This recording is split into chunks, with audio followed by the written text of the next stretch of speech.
ఇయాలటి కేసీఆర్ మారిన మనిషి, మనిషి, మన మనిషి కాదు. ఏమైంది ఇయాలటి కేసీఆర్కి? హైడ్రాల ఇల్లు కూలిపోతుంటే అరుస్తున్నారు, అన్నా ఎక్కడున్నావు రా, వచ్చిండ్రా? రాలే. వెలుగుమట్ల ఇల్లు కూలితే వచ్చిండ్రా? రైతులకు వర్ష బీభత్సమై మొత్తం పొలాలు మునిగిపోతే వచ్చిండ్రా? చేవెళ్ళ దగ్గర బస్ యాక్సిడెంట్ అయితే వచ్చిండ్రా? ఎక్కడ చిన్న కష్టం వచ్చిన ప్రజలకు ఆ సారు రారు, ఆ సారు రారు. ఎందుకంటే ఆయన మారిన మనిషి, మనిషి, గుంటనెక్కల తోడేళ్ల చేతిలో ఖైదీ అయినటువంటి మనిషి, మన మనిషి కాదు. బాధతో, దుఃఖంతో, ఆవేదనతో చెప్తున్న మాట, సంతోషంతో చెప్తలేని ఈ మాట నేను. అట్లాంటి కేసీఆర్ ఎట్లా ఉండే ఒకప్పుడు? అదే ఆర్డీఎస్ అంతా పాదయాత్ర చేసి నా తెలంగాణకు నీళ్లు కావాలని అడిగినారు. ఇవాళ మరి 10 ఏళ్ళ అధికారం ఉంటే పాలమూరు రంగారెడ్డి ప్రాజెక్టు కోసం 10 ఏళ్లలో ముందుకు పోతలేదంటే, ఎవరన్నా తెలంగాణ పట్ల ప్రేమ ఉంటే, పాలమూరు పట్ల ప్రేమ ఉంటే, కృష్ణా నీళ్లు వాడుకోవాలంటే మన కేసీఆర్ అయ్యుంటే ఆ పాలమూరు రంగారెడ్డి ప్రాజెక్ట్ కాడ కూర్చేసుకొని అది కట్టిస్తుండే. ఏం చేసినారు మారిన కేసీఆర్ గారు? పంజాబ్ పోయినరు, గుజరాత్ పోయినరు, బీహార్ పోయినరు. మేము మొత్తం రాష్ట్రంలో పీక్ కట్టలు కట్టం, నేషనల్ పార్టీ పెడతామని పోయినరు తప్పితే తెలంగాణ ప్రజలను పట్టించుకోలేదు. పట్టించుకుని ఉంటే, కేంద్రంతో గొడవ పెట్టుకోకుండా ఉంటే ఇవాళ పాలమూరు రంగారెడ్డి పారకపోతుండేనా? నేను అడుగుతా ఉన్నా స్ట్రేట్గా. ఇన్ని రోజులు నేను ఎన్ని మాటలు మాట్లాడినా బీఆర్ఎస్ పార్టీ నాయకులు ఒక్కరు కూడా బయటకు వస్తలేరు, సమాధానం చెప్తలేరు. దీనికి మీరు సమాధానం చెప్పకపోతే ప్రజలే మిమ్మల్ని బయటకు లాగి సమాధానం చెప్పేటట్టు చేస్తారని కూడా ఈ సందర్భంగా నేను తెలియజేస్తా ఉన్నా. ఒకటే మాట అడుగుతున్నా, మన కేసీఆర్ అయ్యుంటే ఆనాడు తెలంగాణ బిడ్డలు కష్టపడితే బయటకు వచ్చి నా బిడ్డలకు ఇబ్బంది అవుతుందని కొట్లాడిన వ్యక్తి, సింగరేణి గనిలో ఒక కార్మికుడు చనిపోతే అక్కడి దాకా పోయి చూసి వచ్చినటువంటి వ్యక్తి, మరి తెలంగాణ వచ్చినాక ఏమైందా ప్రేమ? అధికారం ముందు మమకారం తగ్గిపోయిందా? ఏం జరిగిందని నేను అడుగుతా ఉన్నా. ఎందుకు ఈ మాట చెప్తా ఉన్నా అంటే, ప్రేమ నాకు కూడా ఉంది. నాకు తండ్రి కావచ్చు, అది వేరే విషయం. కానీ ఒక రాజకీయ నాయకుడిగా వారు ఈ మధ్య రాజకీయ పరిణితి కోల్పోయి మాట్లాడుతూ ఉన్నారు. కేటీఆర్ గారు మాట్లాడిందంటే ఓకే అనుకోవచ్చు, ఆయనకు పెద్దగా తెలియదు పాపం. కానీ కేసీఆర్ గారు అనే మాట ఏంటంటే, ప్రజలు తప్పు చేసిండ్రు. ఓకే, ఒక సెకండ్ నేను ఒప్పుకొని దాన్ని, ఒక సెకండ్ అనుకుందాం. ప్రజలు తప్పు చేస్తే నేను ఒక తల్లిగా అడుగుతున్నా, నేను నా కొడుక్కో మాట చెప్తా, వాడు వినలేదనుకో, కింద పడ్డాడు అనుకో, ఇడిచిపెడతానా? దగ్గర తీసుకొని మంది అనా? ఓకే, ప్రజలు తప్పు చేసిర్రు అనుకోండి, మీకు అధికారం ఇవ్వలేదు అనుకోండి, ఒక కర్కోటకుడి పాలన నడుస్తుంది అలా తెలంగాణలో. ఇబ్బంది పడుతున్నారు ప్రజలు, గోసపడుతున్నారు, ఏడుస్తున్నారు. ఇండ్లు అన్నీ ఉండి ఇండ్లు గూలగొడుతుంటే, అర్ధరాత్రి ఇంటి మీదకి వచ్చి ఇండ్లు గూలగొడుతుంటే ఆదుకోవాల్సిన అమ్మలాంటి మన పాత కేసీఆర్ ఏడి? ఎక్కడున్నాడు? ఇది మనం అడగాల్సింది. అందుకోసమే నేను ఈ నిర్ణయం తీసుకున్నది. నన్ను పార్టీలోంచి బయటకేస్తే నేను వెంటనే పార్టీ పెట్టలే. ఆనాడు కూడా చెప్పిన, నేను ఆలోచన చేస్తున్నా, మారతారేమో అని చూసిన, పదే వేచి చూసిన. ఇవాళ నన్ను పార్టీలోకి వెళ్ళి సస్పెండ్ చేసి 10 నెలలైంది. నాకు నిజంగా మంచిగానే అయింది. ఎందుకు తెలుసా? ఆనాడు ఉద్యమకారులను ఇబ్బంది పెడుతుంటే నేను ఇంకా గట్టిగా మాట్లాడలేదు. ఆనాడు మీకు జరిగింది, ఇవాళ నాకు జరిగింది. కొత్త ఏం లేదు. కేసీఆర్ కోసం, టీఆర్ఎస్ పార్టీ కోసం, ఆనాడు తెలంగాణ ఉద్యమం కోసం ఇండ్లు అమ్ముకొని, భూములు అమ్ముకొని, ప్రతి ఊర్లో టీఆర్ఎస్ కండువా వేసుకొని పోరాటం చేసినటువంటి కార్యకర్తలు ఎక్కడున్నారు ఇవాళ? ఒక్క గుళ్ళ మెంబర్ ఇయర్ రాలేదా? ఒక్క గుడి చైర్మన్ ఇయర్ రాలేదా? తెలంగాణను వ్యతిరేకించి ఉద్యమాన్ని తొక్కిపట్టి మన మీద లాఠీలు పెట్టి కొట్టినటువంటి వాళ్ళకి తీసుకొచ్చి ఎమ్మెల్యే సీట్లు ఇచ్చి, వాళ్ళ అనుచరులు వచ్చి మిడతల దండలాగా మన కార్యకర్తల మీద పడితే, తల్లి కోడి కాపాడుకున్నట్టు పిల్లల్ని కాపాడుకోవాల్సిన మన కేసీఆర్ ఎడబోయింది. వచ్చిందా ఎవరికన్నా పదవులు? ప్రతి సంవత్సరం రాష్ట్రం మొత్తంలో పోస్టులు నింపితే 6,000 పైచీలకు నామినేటెడ్ పోస్టులు వస్తాయి తెలుసా? అంటే 10 ఏళ్ళ 2 ఏళ్ళకోసారి నామినేటెడ్ పోస్టులు వేసిన ఒక 30,000 మందికి దాదాపుగా ఏదో ఒక గౌరవం. ఏం కావాలి మనకు ఉద్యమకారులకు చెప్పండి? ఏం కావాలి? కండువా వేసుకొని పిచ్చోళ్ళ లెక్క తిరిగినందుకు, మన ఇంటోళ్ళని ఇడిచిపెట్టి తిరిగినందుకు ఇంత మర్యాద కావాలి. మా సార్ నన్ను గుర్తుపట్టిండా, మా పార్టీ నన్ను గుర్తుపట్టింది, నాకేదో చిన్న పదవి ఇచ్చిరని చెప్పుకుంటే ఒక మర్యాద ఉంటుంది. వచ్చిందా మనకు ఆ మర్యాద? ఎక్కడన్నా వచ్చిందా? ఆనాడు అవహేళన చేసిర్రు, పార్టీలకు వచ్చి మళ్ళీ అవహేళన చేసిండ్రు. అంటే ఎప్పుడైతే అధికారం వచ్చిందో అప్పుడు అమ్మతనం పోయింది, ఎప్పుడైతే అధికారం వచ్చిందో అప్పుడు మమకారం పోయింది. అందుకే అంటున్నా, ఆయన మన కేసీఆర్ కాదు, మన కేసీఆర్ కాదు, మారిన కేసీఆర్, మరబొమ్మ లాంటి కేసీఆర్. కాబట్టే ఇవాళ నేను నిలబడి యుద్ధం చేస్తా ఉన్నా, కాబట్టే యుద్ధం చేస్తా ఉన్నా. ఈ గడ్డకు ఈ తెలంగాణ రాష్ట్రానికి ప్రాణాలు అడ్డం పెట్టుకొని మన ప్రజలను కాపాడాల్సినటువంటి వ్యక్తులు కావాలి, అటువంటి సైన్యం కావాలి. సైన్యం అయిదామా? సిద్ధంగా ఉన్నారా? ఎట్లయితే ఉద్యమం అప్పుడు కడుపు కట్టుకొని కాలు కట్టుకొని పనిచేసినామో ఇప్పుడు అట్లా పనిచేయాల్సినటువంటి అవసరం ఉన్నది. ఇవాళ ఒక్క పాలమూరు రంగారెడ్డి కాదు, కాళేశ్వరంలో జరిగినటువంటి అవినీతి ఒక మాట ఆలోచించాలి. మన కేసీఆర్ అయితే ఏమన్నాడు అప్పుడు ఉద్యమంలో? నా బిడ్డ కానీ నా కొడుకు కానీ తప్పు చేస్తే తీసి పారేస్తా పార్టీలకు వెళ్ళన్నారు. ఇవాళ నేనేం చేసిందే మీకు తెలియదా? నేనేం చేసిన? కాళేశ్వరంలో అవినీతి జరిగిందన్నమాట చెప్పిన. అంటే అవినీతి జరిగిందని చెప్పిన నన్ను బయటేసి అవినీతి చేసిన పందికొక్కుల్ని పక్కన కూర్చోబెట్టుకున్నారు చూడు. అది మన కేసీఆర్ కాదు, అది మన కేసీఆర్ కాదు. ఆత్మలేని మరబొమ్మ ఇప్పుడున్న కేసీఆర్, మన కేసీఆర్ కాదు. మన కేసీఆర్ అయితే కళ్ళెత్తి చూసే ధైర్యం ఉండకుంటుండే, కాళ్ళు మొక్కేటటువంటి తత్వం ఉంటుండే. ఇవాళ అది మన కేసీఆర్ కాదు. కాబట్టే ఎదురుగా నిలబడి కొట్లాడుతా. నాతో కలిసి వస్తారా? సిద్ధమేనా? ఇవాళ బీఆర్ఎస్ పార్టీ చేస్తున్నటువంటి అనేక తప్పులు, అనేక అంశాలు ఉన్నాయి. ఒకటి కాదు, రెండు కాదు. ఇది ప్రారంభం మాత్రమే. మొదలు పెట్టినాం, జస్ట్ ఇల్లలికినాం. In front there is crocodiles festival.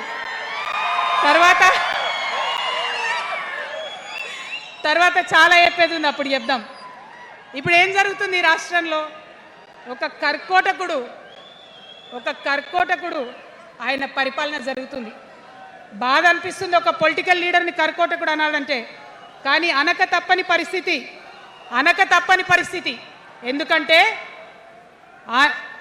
ఎందుకంటే మొన్న ఖమ్మంలో వెలుగుమట్లలో అన్ని పర్మిషన్స్ ఉన్నాయి, అన్ని కాయిదాలు ఉన్నాయి.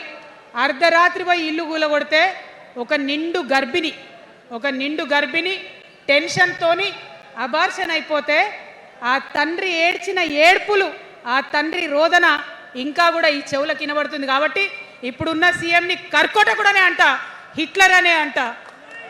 2 నెలల చిన్న పాప పసికందు కుమ్మెర గ్రామంలో చచ్చిపోతే ఇప్పటి వరకు కూడా కేసు పెడతలేరు. హోంమంత్రి కూడా ముఖ్యమంత్రే, ఆయనకు తీరిక లేదు పాపం. చిన్న పసికందు చచ్చిపోతే ఇప్పటి వరకు కేసు పెడతలేరు. అందుకే అంటున్నా, కర్కోటకుడైనటువంటి సీఎం పరిపాలనలో ఉన్నాం. ఖచ్చితంగా కొట్లాడాల్సిందే. మనం ఏదైతే గురుకులాలు ఉన్నాయో వాటిలో విషం పెట్టి పిల్లల్ని చంపుతా ఉన్నారు.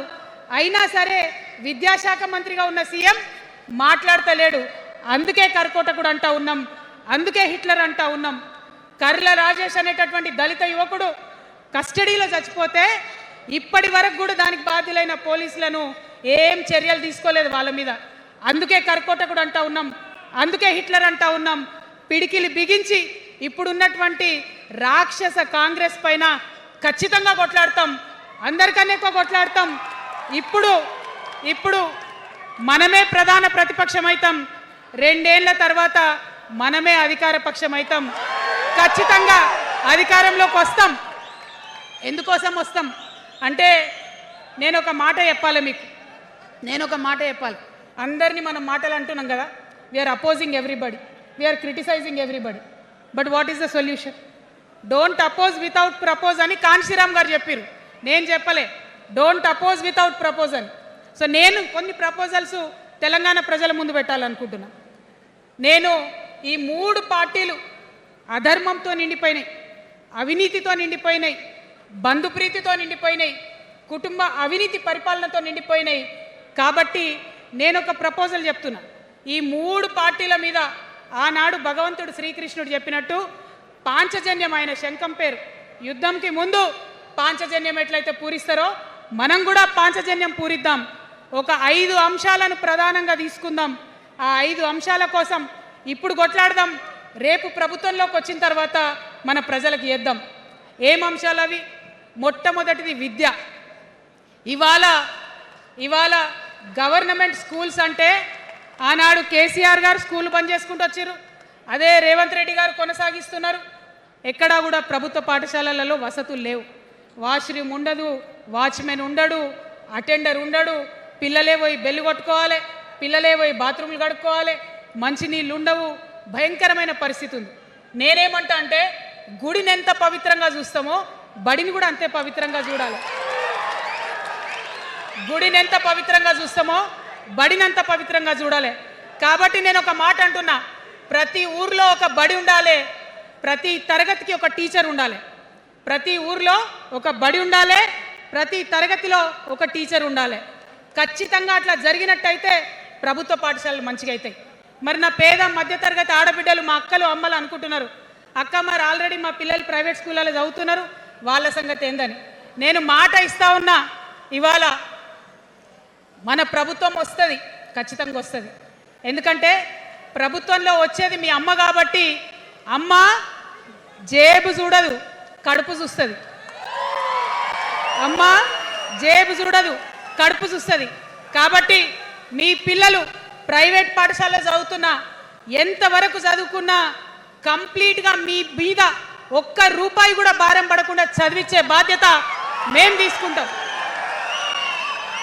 అది ప్రైవేట్ పాఠశాలలు కానీ, డాక్టర్ కానీ, ఇంజనీర్ కానీ, రాకెట్ సైంటిస్ట్ కానీ మన తెలంగాణ బిడ్డలు చదువుకుంటే ఒక్క రూపాయి కూడా పేద మధ్యతరగతి వాళ్ళ మీద భారం పడకుండా ఉచిత విద్యను అందించే బాధ్యత నేను నా తెలంగాణ బిడ్డల కోసం తీసుకుంటా అని ఈ సందర్భంగా తెలియజేస్తున్నా. ఇవాళ పరిస్థితి ఏంటిది? యూనివర్సిటీలో ఉన్న పిల్లలు అంతకుముందు తెలంగాణ రాకముందు నేను చూసిన రక్తం అమ్ముకునేది డబ్బులు లేకపోతే. ఇవాళ ఏం చేస్తున్నారు? బావర్చి కాడ గిగ్ వర్కర్ లెక్క గోడ మీద కూర్చొని వెయిట్ చేస్తున్నారు. అవునా కదా? ఎందుకంటే ఆ గిగ్ వర్కర్ చేస్తే అంతో ఇంత పైసలు వస్తాయి, పేరెంట్స్ మీద ఆధారపడకుండా ఉండొచ్చు అని. మరి యూనివర్సిటీలను పట్టించుకున్నామా? బీఆర్ఎస్లో ఉన్నప్పుడు 10 ఏళ్ళు ఒక్క రూపాయి కూడా ఇవ్వలేదు యూనివర్సిటీకి.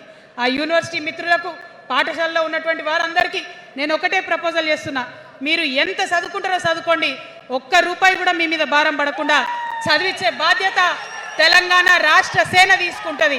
ప్రైవేట్ పాఠశాలలు కూడా బాగుంటాయి, ప్రభుత్వ పాఠశాలలు కూడా బాగుంటాయి, కానీ భారం తల్లిదండ్రుల మీద పడదు. అది మీ అమ్మ ప్రభుత్వంలో జరగబోతుందని, మీ తల్లి ప్రభుత్వంలో జరగబోతుందని మీకు మాటిస్తా ఉన్నా. సెకండ్, మనకేమవుతుంది? మన తెలంగాణలో పేద మధ్యతరగతి ప్రజలకు ఏమవుతుంది? ఎవరన్నా ఇంట్లో రోగం వస్తే, ఒక యాక్సిడెంట్ అయితే ఇల్లు గుల్లవుతుంది. అందుకే ఆలోచన చేసి వైద్యం గురించి ఒక నిర్ణయం తీసుకున్నా. మన రెండో అంశం పాంచజన్యంలో వైద్యం కోసం అనేక అగచాట్లు పడుతున్నారు, అనేక ఇబ్బందులు పడుతూ ఉన్నారు. నేను ఒకటే మాట ఇస్తా ఉన్నా, ఏ రోగమన్నా రాని, ఎంత పెద్ద హాస్పిటల్ అన్నా కానీ, మన తెలంగాణలో మన జబ్బు ఎక్కడ తగ్గుతుందో అక్కడ మీ జేబులకెళ్ళి ఒక్క రూపాయి ఖర్చు కాకుండా ఉచిత వైద్యం అందించే బాధ్యత మేము తీసుకుంటా ఉన్నాం. ఉచితంగా విద్య ఇచ్చి, ఉచితంగా వైద్యం ఇచ్చినాక నా తెలంగాణ బిడ్డల మీద నాకు నమ్మకం ఉంది. మనం కష్టపడే బిడ్డలం, మీరే పైసలు సంపాదించి ఇస్తారు, మీరే రాష్ట్రాన్ని ముందుకు తీసుకుపోతారు. అవునా కదా? ఉచిత విద్య, ఉచిత వైద్యం మన 2 అంశాలు పాంచజన్యంలో. మూడవది వ్యవసాయం. మా రైతన్నలు ఉన్నారు, మా రైతన్నలు ఎంతో కష్టపడి మరి పంటలు పండించి చెమటలు కక్కి మనందరికి అన్నం పెడతారు. మీ అందరినీ నేను కోరేది ఒకటే, ఇవాళ అందరూ అర్రాస్ పాట వాడినట్టు నీకు ఎకరానికి ఇంత ఇస్తా అని చెప్పి మాట్లాడుతున్నారు తప్పితే మనకున్న కష్టం ఎవరైనా తీరుస్తున్నారా? ఏం కష్టం ఉంటుంది రైతుకి? భూమి కష్టం ఉంటుంది, చెప్పుకోవాలి, భూమి మీద దాని ఇబ్బంది ఉంది. ఎంఆర్ఓ ఆఫీస్కి పోతే మనని ఎవడన్నా రాణిస్తాడా? మాట్లాడతాడా? నీ దోతి బాగలేదు, నీ అంగి బాగలేదు, నీ కాళ్ళకు మట్టి ఉండే, నీ చెప్పులకు మట్టి ఉండే రానియరు. అదే సూటు బూట్ వేసుకొని ఎవరన్నా వస్తే ఏం చేస్తారు? పిలిచి కూర్చోబెట్టి చేంబర్లో కూర్చోబెట్టి చాయ్ ఇచ్చి కాఫీ ఇచ్చి అన్ని పనులు చేసి పంపుతారు. మన ప్రభుత్వం రాబోతా ఉంది. ఆ ప్రభుత్వంలో రైతే రాజు అనేటటువంటి నినాదాన్ని నిజం చేస్తాం. ప్రతి ఆఫీస్లో, అది ఎంఆర్ఓ ఆఫీస్ కానీ, కలెక్టర్ ఆఫీస్ కానీ,